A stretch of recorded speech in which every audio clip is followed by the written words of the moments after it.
जय हिंद प्यारे विद्यार्थियों, कैसे हैं आप सब। उम्मीद है बहुत अच्छे होंगे। आज की इस क्लास में हम प्रश्नावली 8.1 का जो है छठा नंबर प्रश्न करने वाले हैं, क्योंकि इसके पहले क्लास में मैं बोला था कि छठा से लेकर के 11वां नंबर प्रश्न तक हम लोग हल करेंगे। लेकिन समस्या ये है कि बच्चों को जो है 6 नंबर प्रश्न जो है काफी परेशानी में डालती है। मैंने सोचा क्यों ना 6 नंबर प्रश्न को एक अलग क्लास ले लिया जाए, उसके बाद से जो है 7 से 11 तक प्रश्न जो है अगले क्लास में किया जाएगा। चलिए शुरुआत करते हैं। फिर आइए, प्रश्न है, यदि कोण ए और कोण बी न्यून कोण हो जहां cos ए बराबर cos बी, तो दिखाइए कि कोण ए बराबर होगा कोण बी के।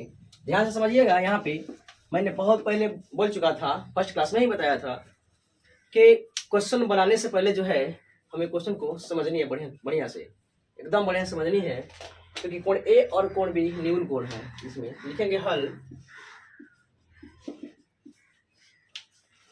लिखेंगे प्रश्न से कोण ए और कोण बी न्यून कोण है, यानी 90 डिग्री से क्या होगा, छोटा होगा। इस चीज को आपको ध्यान रखनी है। और एक चीज और दिया हुआ है यहाँ पे, cos ए बराबर cos बी दिया गया है। चलिए ठीक है ना, आओ, cos ए बराबर cos बी दिया गया है, तो ठीक है। आइए यहाँ पे हम एक फोटो बनाएंगे, यानी चित्र बनाएंगे। जैसे कि आप जानते हैं अंग्रेजी में हमने बोला था, इसको फिगर भी बोल सकते हैं। और यहाँ पे ध्यान देंगे, कोण ए और कोण बी न्यून कोण है मैंने, और सब प्रश्न में जो है इसको कोण ए माना है और कोण इसको सी माना है और कोण इसको बी माना है। लेकिन इसमें पहले ही कह चुका है कि कोण ए और कोण बी न्यून कोण है। जाहिर सी बात है, कोण ए हम यहाँ पे लिख लेंगे और कोण बी यहाँ पे लिख लेंगे। ठीक है, कोई doubt? No doubt, thank you. चलिए आगे देखिए। अब यहाँ पे कोण सी मान लेंगे, क्योंकि कोण बी तो है न्यून कोण, कोण ए है न्यून कोण, हमें संपूर्ण तो रखनी नहीं है, इसलिए कोण सी यहाँ पे हम रखेंगे। ठीक है, अब यहाँ पे लिखेंगे हम कोण ए के लिए, याद करिए वाला क्लास, कोण बी के लिए आप ट्रिग्नोमेट्री थ्योरी पार्ट 2 नहीं देखे होंगे, ठीक है ना। आई बटन पर शो कर रहा होगा, या वीडियो के एंड में शो करेगा, या डिस्क्रिप्शन में इसका लिंक होगा, आप देख सकते हैं आसानी से। ठीक है, चलिए यहाँ पे देखिए, कोण ए के लिए और कोण बी के लिए हमें पी बी एच को ढूंढनी है। पी बी और एच को ढूंढनी है। कोण ए के लिए पी हमारा होगा, यानी मैंने बोला था जिस एंगल के बारे में बात किया जाए उसके सामने वाली भुजा लंब होती है, ठीक उसी प्रकार से कोण ए के सामने वाली भुजा बीसी बीसी होगा पी आपका। और मैंने एक चीज बताया हुआ था, याद रखिएगा, किसी भी एंगल के लिए बात किया जाए एच कभी भी नहीं बदलता है, यानी ए भी हमारा नहीं चेंज होगा, ए भी हमारा चेंज नहीं होगा। चलिए ठीक है, अब देखिए, अब जब जब पी हमारा हो गया बीसी ए के लिए, तो हमारा बी होगा क्या, एसी। चलिए मैंने लिख लिया।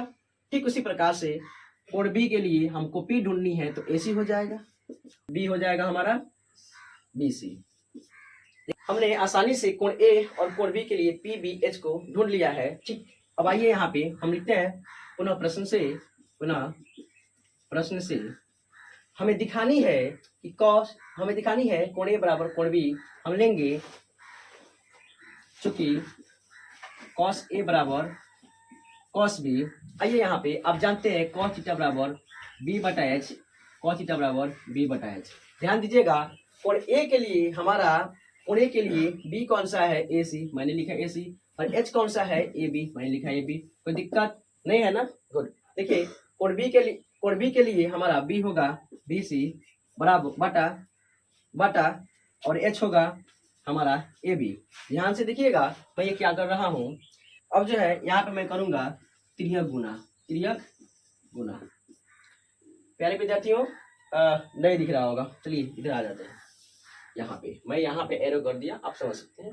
ए सी इंटू ए बी बराबर B C into A B. ध्यान दीजिएगा, एक चीज यहाँ पे कॉमन आपको दिख रही होगी, ए बी और ए बी हम क्या कर देंगे, कैंसिल कर देंगे, कि बराबर में है और गुना में भी है तो हम उसको काट सकते हैं। चूंकि निकल के आ गया हमारा बी सी, यानी यहाँ पे देखिएगा, अतः ए सी बराबर बी सी, यानी भुजा ए सी और भुजा बी सी बराबर है,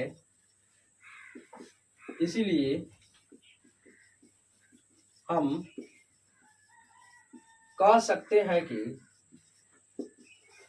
कोण ए बराबर कोण बी होगा, लिख देंगे यहाँ पे साबित हुआ। कोई दिक्कत समझ में तो आ गया होगा। ठीक है प्यारे विद्यार्थियों, अगर समझ में आया हो तो कमेंट में जय हिंद जरूर लिखिएगा, वीडियो को लाइक कीजिएगा और हमारे साथ जुड़े रहिए, बने रहिए, क्योंकि अगले क्लास में हम जो है क्वेश्चन नंबर 7 से 11 तक को फाइनल करेंगे। ठीक है, बाय, थैंक यू।